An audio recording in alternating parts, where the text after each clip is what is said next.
Glad you chose to join us. Today we're coming to you live from our studios here in Kigali, Rwanda. I am Isabel Masozera and I'm joined by a very special guest today. Barbara Omohoza, your guest anchor tonight. All right, now she'll be with us a little later on. You get a chance to know exactly who she is and why she is joining us. But for now, our top story.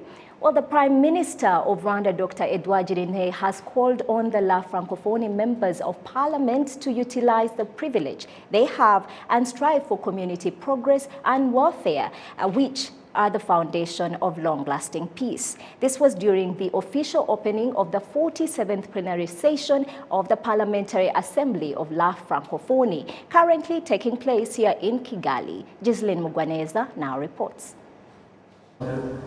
Over 300 delegates are convening in Kigali for the 47th Plenary Session of the Parliamentary Assembly of La Francophonie, APF. APF's 47th session is being held under the theme World Governance, the Role of Parliaments for Lasting Peace. On behalf of His Excellency President Paul Kagame, Prime Minister Dr. Edouard Ngirente, that has officially opened the plenary session of the Parliamentary Assembly of La Francophonie, has reminded the representatives that lasting peace cannot be achieved while people are facing extreme poverty. Les parlementaires, en leur qualité de représentants du peuple, jouent un rôle important dans la mise en œuvre. The members of parliament, as public representatives, have a significant role to play in the implementation of the country's programs and policies. It is the right time because the parliaments have a great role in good governance of our countries. They are foundations of democratic governance.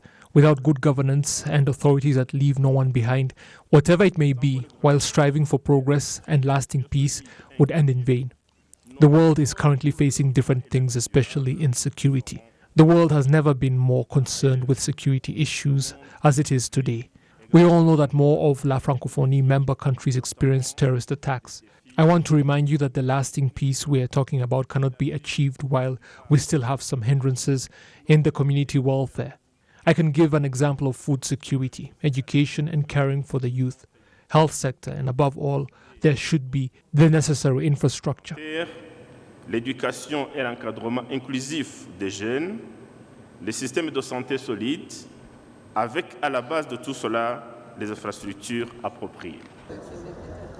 La Francophonie Members of Parliament have also said that building lasting peace is possible, basing on the progress Rwanda has made in the last 28 years after the 1994 genocide against the Tutsi, as explained by Honorable Adama Bictogo, President of the National Assembly of Ivory Coast and the President of the Parliamentary Assembly of La Francophonie. Ma gratitude est d'autant plus grande que cette terre qui nous accueille est une terre d'histoire et de mémoire. I thank a lot this country that has hosted us because it is a historical country. It is a country with signs of strength and an example to the countries that are in the journey of rebuilding themselves after conflict.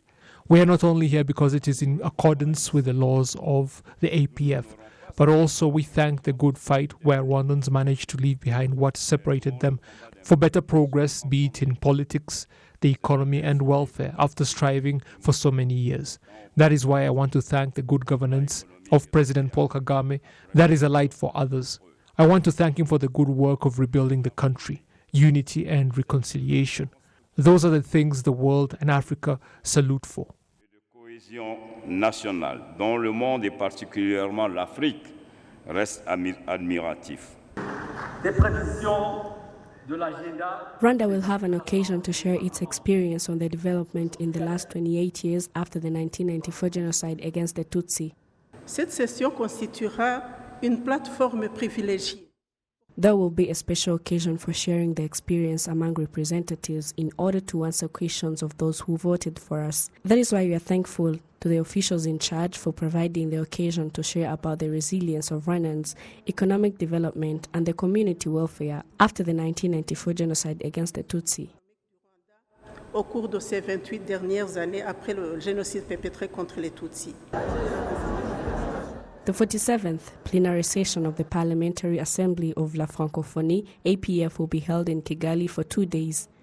Gislin Mugwaneza, RTV News. Thank you for that report, Jocelyn. Now on Friday in the plenary session of the Parliamentary Assembly of the Francophonie, the discussions reiterated the role of the Parliament in promoting peace. During the plenary session, Honorable Francois Douin, a member of the Canadian Parliament, was elected as the new president of this forum for the coming 2 years. The Vice President of the Chamber of Deputies spoke about the role of parliaments in promoting peace. We must succeed in realizing how far we can go in our reflection to implement what we want to achieve, so as to avoid our meetings from becoming only gathering points and nothing more. We have a heavy responsibility, that of coming to create the hope that we represent for our people. And this hope is seen in our actions, and our strength is our active solidarity. Notre solidarité agissante. The Parliament must play an important role in the prevention and resolution of conflicts, as well as in the consolidation of peace and solidarity. The Parliament must, together with the government, work in favor of the promotion of social justice, prerequisites for the realization of a lasting peace, and this by the effectiveness and efficient accomplishment of their constitutional mission, which serves to the control of the governmental action of the adoption of the budget by ensuring that the rights voted respond to the national priority. The President of the Parliamentary Assembly of the La Francophonie, who is also the President of the National Assembly of Ivory Coast, encouraged representatives of parliaments to enhance the implementations of actions that are beneficial to the population they represent. You're still watching RTV News. Now, the Nyandungu Eco Park Recreation Center in Kigali City is now open to the public, and the first visitors have begun to enjoy its natural beauty surrounded by an urban setting. Take a look. It is a park filled with different types of trees and up to 100 types of bird species, not to mention birds that have begun to make their home. The park also features artificial water bodies and walkways that can allow for jogging. This place is very beautiful. We were curious to see it because we were waiting to see such a place for us to relax. One gets to enjoy some fresh air, see the different things, including the trees and the birds, and in the end, you feel relaxed. After seeing the place, I now feel the need to bring my family here because it is a place that allows one to relax and walk around freely. Overall, the first visitors were delighted with the natural beauty of the park in Kigali. It's a beautiful place. It's nature at its best. When you look at the different plants around the park, the walkways and the cycle lanes, the fresh air, it's just beautiful. Yeah, the sound of birds humming away, it's beautiful. It's nature at its best. Water from the various surrounding hills of the city of Kigali keeps the park green, and people can be accommodated when they need to relax with something to eat or drink. Different things that which we are ready to serve, because when we have some parties, when we have some wedding, we are ready to serve because we have different kinds in the kitchen department. We are serving some food, we are serving some sandwich, we are serving some bread, more especially the bread. We are here, it's ready, it's when you want it, it's ready. So it depends. If you want something, you can find it here at Nyandungu. The deputy venue manager at QA Venue Solutions that manages the park, Aaron Gaga, says the space plays a critical role in protecting the environment. There is a uniqueness about this eco park, which is Nyandungu Eco Park. So we have different gardens that are available here. So if I may give an example, there's what we call a Pop's Garden.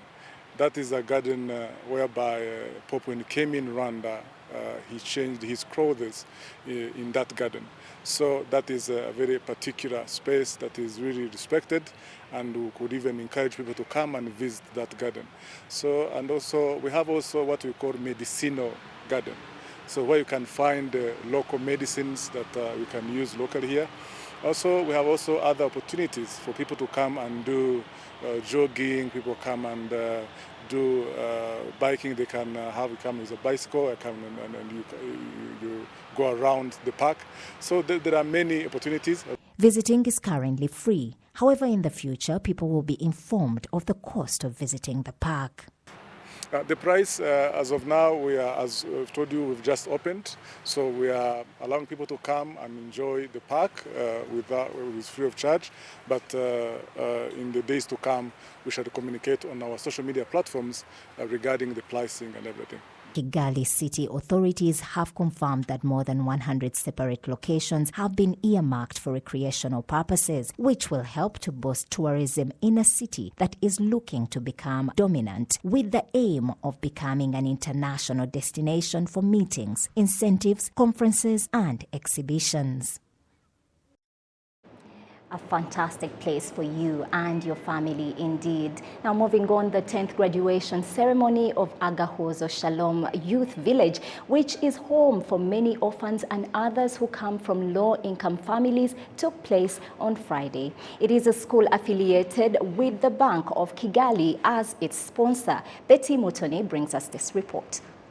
Students who graduated from various faculties noted that this school has become like their parent and helped them to develop their talents so that in their out-of-school life, they will be able to use every chance got to develop themselves and also promise to keep the values got from Agahozo Shalom Youth Village. This school means a lot of things to me. Actually, first of all, it is a family where a person feels love, helpful and support, and everyone can express how he's feeling accordingly. School means a lot to me because when I got a chance to be here, it was different. I was that person who could not help himself or either think what he can do tomorrow. But now, this is more like my family because I'm planning to do my own paintings outside. If I get a chance, I can also approach other artists outside who have their own gallery, so I can join them and still do more paintings. The school principal, Jean-Claude Ngurichimfura, requested all the graduates to hold one values and remain disciplined, which will help them to achieve their goal. The advice that we are giving our students is one of discipline, is one of integrity, is one of hard work. We know and they know that they will not be given a free handout here. They have to work hard for everything. And we trust that they will do it. We are extremely proud of them. Thank you. Dr. Diane Karusisi, the Chief Executive Officer of Bank of Kigali, noted that they chose to partner with this school because Bank of Kigali supportive activities include education, but especially the students who graduated from this school have shown a positive image in the labor market. Working with them is promoting development of the country. We are a funding partner of Agahozo Shalom Youth Village. We started a medium-term partnership where we commit funding every year, but beyond the funding, we also want the graduates from Agahozo Shalom Youth Village to also have opportunities to do internships and eventually work at Bank of Kigali. We know that many of the alumni from ASYV are entrepreneurs out there. They have thriving businesses, and we want them to bank with us so we can continue the transformation that they started here. The Minister of State in charge of primary and secondary education, Gaspar Twagirayesu, said the Ministry of Education appreciates the contribution made by Agahozo Shalom Youth Village to Rwandan education because, in addition to educating children, they are also given a family, which gives them the sense of belongingness. This is a school that has a unique approach to education because they have a secondary school, an upper secondary school, but they also have a family structure. So all the students here live in a family with a mother and siblings, and this helps in the integral education. So because now they train students in sciences, languages and in all the subjects that we teach in secondary schools, but they also take care of the social part that our students need. Another program that they have here, they have a very strong enrichment program where they help students grow their talents, be it in music, sports, visual arts, and other talents. And we think this school has a very important role in our education system because they also have a teacher training program. So they have they have entered into a partnership with Gashora Girls School, and they are supported by MasterCard Foundation to train teachers in the mainstream education system. So all the practices that they try here, that they learn here, now have a chance to also contribute into other schools. The students who graduated today are 122, and 6% of whom are girls. Betty Mutoni, RwandaTV News. Notable impact there. Rwanda's Minister of Local Government has urged African media to put the interest of Africans first in the work that they do. These remarks were made at the end of a two-day symposium convening senior policemen from different African countries as they complete a year-long course at the National Police Academy in Musanze District. Precious Kirezi now reports. Discussion moderated by Yolande Makolo, the spokesperson of the government of Rwanda. One of the subjects brought up is the role the media plays in the governance of Africa, which was supported by narrated experiences from journalists in attendance, as well as Professor Frederick Ojenga, director of the Center of Journalism at Rongo University in Kenya, who says the media has the power to destroy or to build, which is why African politicians should learn to use it positively. It's like fire. You can cook your food, but it can burn you. It's like water. It quenches thirst, but it can drown you. So it is political. The problem here is political. What are the political intentions of those who are wielding this instrument called media for the time being? What are they interested in? Media will be dictated by the political systems in those countries. So if Rwanda here you have a democratic system, then chances are that your media will be democratic. These sorts of discussions aim to maintain good governance as a catalyst for peace and security, which Professor Lumumba Patrick Otieno elaborated on, saying that the justice system ought to rely on African culture. Culture means a lot more.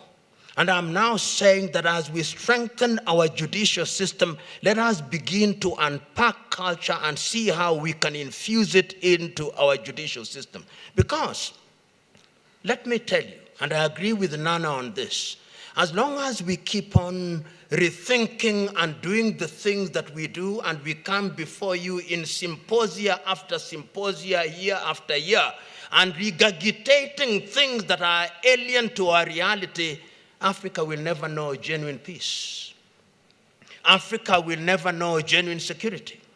Africa will never know sustainable development. The senior police officers and institution heads who were in attendance say they learned a lot from the symposium that they will integrate into their contributions to develop the African continent. We have learned a lot from the experts speaking at the symposium. What we have heard and our understanding of it will help us to do our job better. And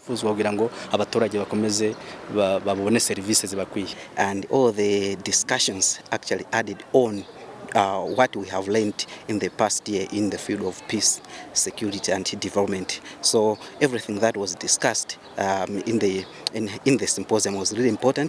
Rwanda's Minister of Local Government has stressed that Africa's media should make it a point to use their work for the betterment of the African continent.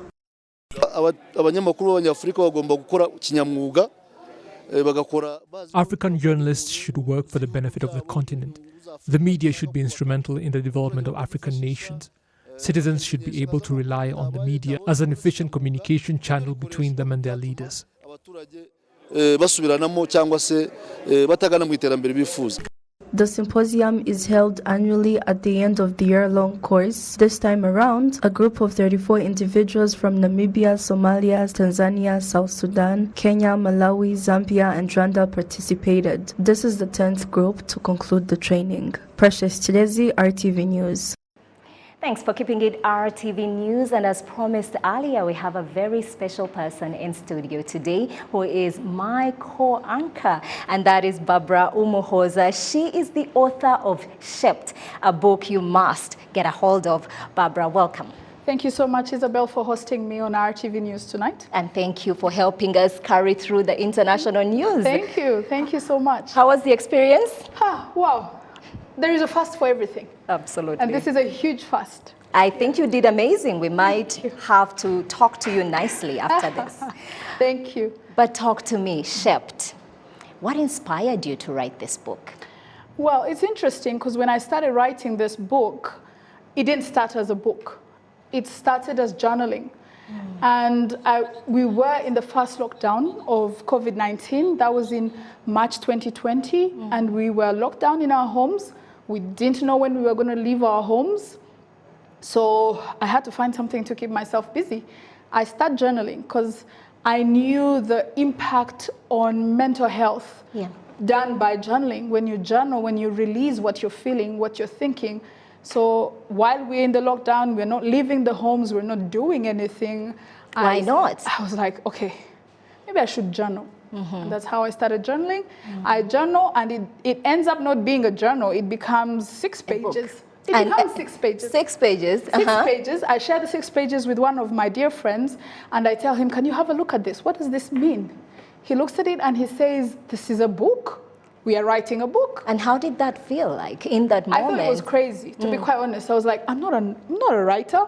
I talk, I don't write. He's like, you've written 6 pages. Get on it. Let's go to the beginning. Where did the story start? Who are you as a person? Because what I was journaling was my personal story.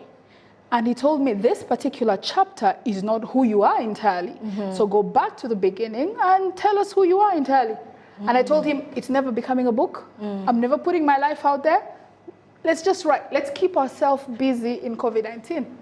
That's how it happened. Wow. And then you call it Shaped. What inspired the title? How do you get there? Okay, so I write throughout the lockdown. I keep just telling my childhood stories. And along the way, I realized that I'm sharing personal experiences and how they really turned me to be who I am today. So as I write, I'm like, okay, so these experiences are interesting. They have contributed. I'm looking at it now, and I'm thinking, wow, this is good. At the time, it wasn't good. It didn't feel good, but this is good. Okay, so this has molded me. I went through so many titles. I went through molded. Experiences of life, lessons, and I'm like, I'm not a professor to be giving lessons. So I go through different names, then I'm like, okay, but these things have shaped me. Who you are. To become who I am today. Let's just call the book Shaped. I go through that with a few friends, and they're like, Shaped sounds better than lessons of life. You're just in your 30s. You're in your 30s. You don't have lessons, so many lessons to teach. Yeah. And that's how you get there. That's how we got to Shaped. Barbara, how has the life in exile that you experienced shaped you? Because I read a quote that you put out, and you shared very openly about being born in exile. Has that contributed, and does that feature in this book? Yeah. So like I was saying, I go to the beginning. And the beginning, I have to tell how I was born and where I was born. I was born in Burundi to refugee parents. Initially, my father was a refugee from the 1950s in Tanzania, and my mother, her family had fled to Burundi. I mean, we all know our history. So eventually, my father moved to Tanzania, went to work in Burundi, got a job in Burundi. They married. I was born there. So I was born in Burundi, but from the beginning, from the moment I could talk and hear my parents talk, try to make sense of what they're saying, I was told I was Rwandan. That's all I knew. But then it was complex, because how am I Rwandan and I'm not living in Rwanda? Yes. That's in the 1990s. Then the Liberation War starts in 1990, October 1990. I write about it in the book. And my parents are happy. In the house, it feels like it's a birthday party. But I'm asking, so whose birthday is it? Mm-hmm. Is it dad's? Is it mom's? I mean, I'm a child. I don't know anything about birth dates. So, but it's jubilant. Yeah. And they tell me, we're going home. That's in 1990. So we had a journey of going home from 1990 to 1994 after the unfortunate events of the genocide against the Tutsi. Mm-hmm. So we spend the 4 years, every night we're going home. A battle has been won here, we're going home. We have lost some soldiers, but we're still going home. Mm. So I grew up around that. I was raised by patriotic parents.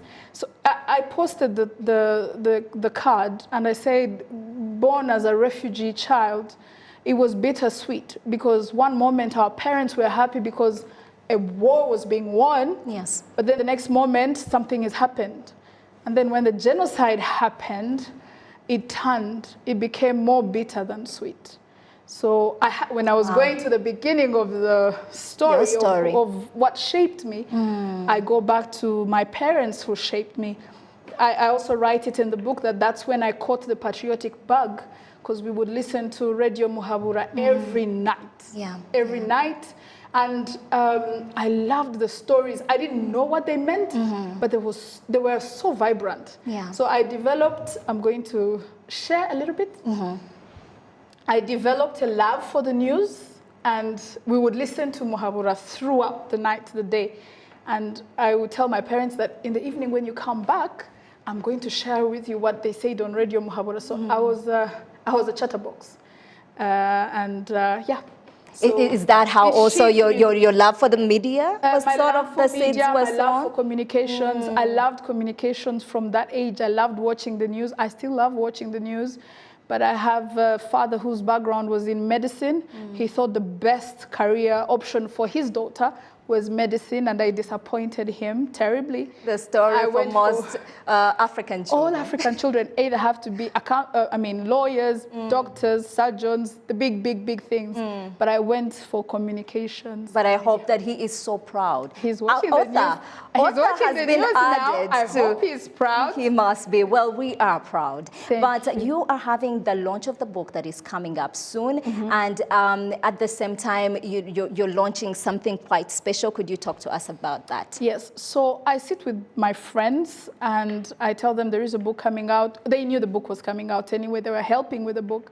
And I had this fear because I was telling people I was writing a book and they wanted to know what I was writing about. And then I tell them it's a biography and they're like, hold on, how old are you? Like, you haven't lived. How do you write a biography at 35, 36? I've just shared my age on national television. Thank you, Isabel. Thank you. And I'm sharing that I'm having a book coming out, and people tell me, you haven't lived enough to tell a story. To write a biography. To write a biography. But at this point, I've shared my manuscript with many people, and they're like, wow, this is interesting. This is something I could read and learn so much from. Not to blow my own trumpet, but I'm like, so my story matters. Even though I am young, I have something to share with society. Then I realize, okay, other people's stories matter. Yeah.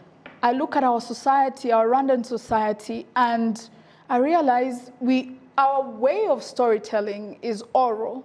We don't write. So we die with our stories. Yes. We die with our testimonies. We die with our wealth.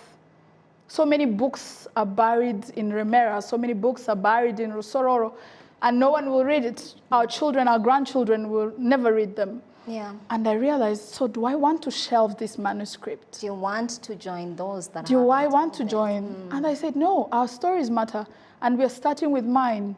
We're launching my book, but we're going to tell even more Rwandan stories. Wow. Young children, children's stories, women's stories, men's stories, business stories, history stories. There is so much we don't know because it's not documented, but you meet an old man, You sit with him and he has a wealth of knowledge to share with you, but it's not written. So what happens when he dies? So we are launching our Stories Matter initiative to encourage Rwandans to tell more stories. Write, document, just have it somewhere so that our grandchildren will read what the ancestors left them.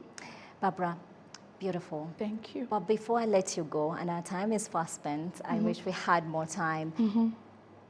You've talked to us about SHEPT. You've talked to us about taking us back from where it all began from. But I'm very interested in the journey of writing this book. How has that shaped you?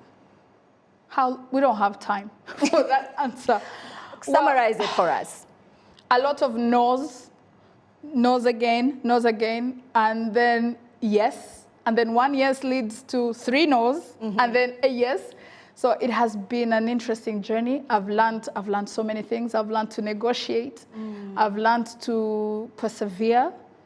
I've learned to believe myself even more, that, okay, I can do this.